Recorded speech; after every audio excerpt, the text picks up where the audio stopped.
kan sekarang nih banyak nih anak muda tuh yang sebenarnya ingin peduli gitu sama lingkungan, tapi mereka tuh bingung mau mulai dari mana.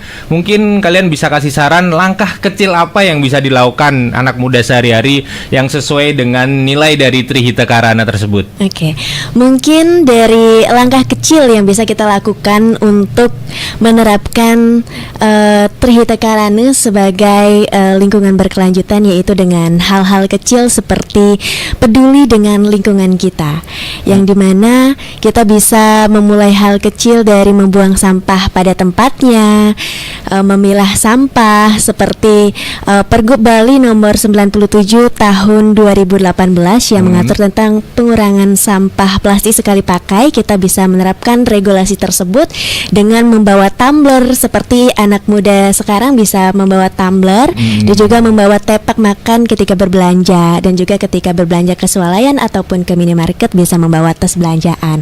Dengan hal-hal kecil yang kita lakukan seperti itu bisa mengurangi penggunaan sampah dan juga berdampak yang besar untuk diri kita dan juga untuk kita bersama, seperti itu. Oh iya, sehingga tidak perlu memakai terlalu banyak sampah plastik ya. Oke.